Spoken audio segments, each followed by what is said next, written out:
Hey, it's Thomas Mulready from CoolCleveland.com, and we're here today at the Akron-Canton Airport, and we're here with Rick McQueen, who is the Assistant Airport Director, and Yes, Kristie sir. Van Auken, the Marketing Director.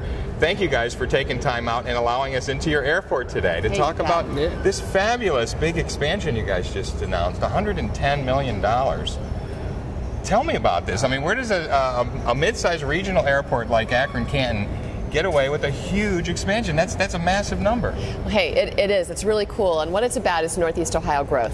And we want to be a vital piece of the air service picture here in Northeast Ohio, Cleveland Plus region forever, to be honest with you. And so we are all about investing in our future, investing in facilities, not in the airfield and runway, and new equipment and new facilities. So that's what we're doing.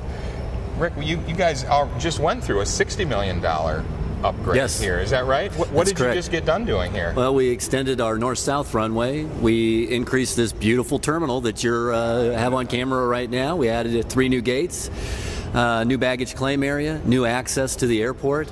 It was a great program for us. Now talk about this $110 million expansion, because really you're going to take now your longest runway and extend it even further, which of course is going to allow bigger planes that go further. You're going to be able to cover basically all of North America, is that right? That's correct, and that's an exciting part of our future here. We'll be able to maybe even do down into Mexico and the Caribbean, so we're excited about it. That'll be nice.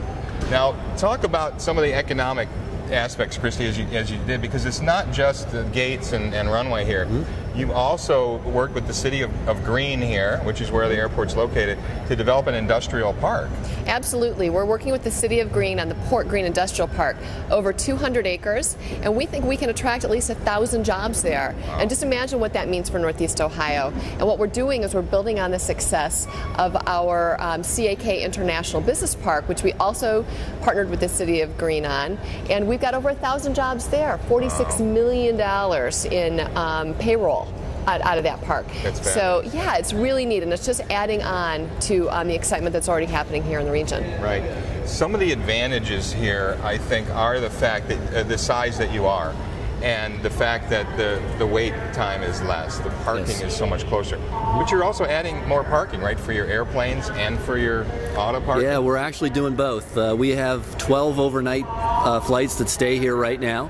We're going to add room for 2 to 3 more. So the planes actually stay parked here overnight, stay parked and you're building them basically additional hangars to house them. Yep. Well, it's not going to be a hangar, it's just going to be a pad for them to park. It'll be closer to the gates, so it'll be more convenient for them.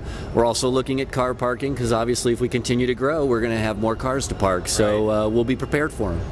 You've announced some really interesting things lately, like the Cozy Business Club, which apparently is available to everyone, not just members. Oh, absolutely. Yeah, we partnered with Cozy. Cozy's a great organization with over 17,000 members, small businesses throughout Northeast Ohio, and they can really benefit from a program like this. You don't have to belong to some really big airline club.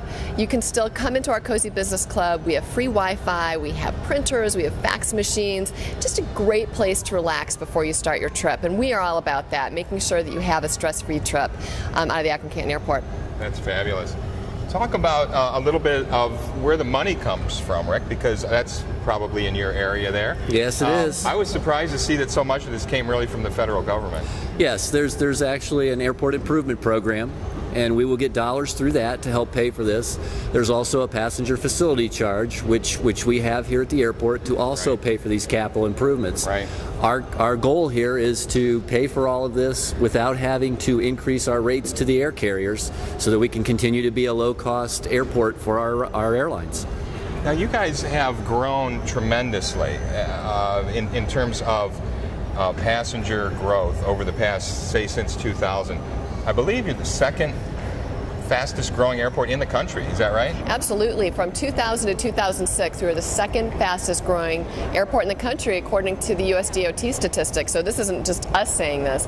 And it's because we've got low fares. We've got the lowest average fare of any airport in Ohio. And it's because of AirTran Airways and Frontier Airlines. They are driving the bus for good value in Northeast Ohio. Big jets, brand new jets, and low fares. It's just a really dynamite combination. So yeah, we're really jazzed that we can be really on the cutting edge of leading fares and leading value and making this a better place to live and work. And what's the effect of that, having a strong airport in Akron-Canton, because there are other airports, but what's the effect of you guys offering these low fares? I'll tell you what, it keeps the big guys honest. And what we're seeing is that a lot of the fares, a lot of the fare leadership that we have brought into the region is now being duplicated at Hopkins and at other competitive airports. Right. So what does that mean? That means that Northeast Ohio wins, that the Cleveland Plus traveler gets a better fare and a better deal no matter which airport they decide to fly out of. We just ask, hey, got to remember who brought you the bacon, you know? and check those carriers every time you fly, because we want to keep that competitive advantage. That's great. Yeah. You're also flying to more and more destinations, and it used to be sort of regional in a way, and really recently, over the past few years, you guys are going real far south into Florida. Out west, you added Las Vegas not too long ago. What are some other destinations that you guys are excited about? Well, we're really excited that we were able to add Denver on Frontier Airlines, because that opened up the West for us. And they just really do have a better mousetrap. They've got huge jets, the big Airbus jets with live TV in every seat back and extra room. So they just offer a really fantastic customer experience. So we want to have that great customer experience not only in our building, but also on the airplane and once they get to their destination. If it requires a connection, single concourse connection, and then bingo, you can be in LA by 11 o'clock in the morning with a connection. So that's really, really cool. So we're very jazzed about that. We go to 11 of our top 12 nonstop destinations. That's really fabulous for an airport our size, and we hope to add more. We also hope to add some of these vacation destinations that Rick was talking about. We're really excited about that, because what that does is it allows us to go to places where people want to go, Cancun maybe, or to the Caribbean, or maybe to Toronto. And right now we can't get there because we don't have this Customs and Border Patrol. That's right. We're going to build it so that we can go there. Not that we have anybody on the line right now, right. But we know that we'll never get there if we don't have the facilities and the capabilities.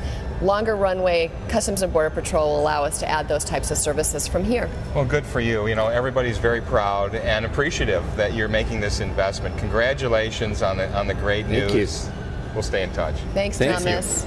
Hey, it's Thomas Mulready from CoolCleveland.com. Have a great week in Cool Cleveland.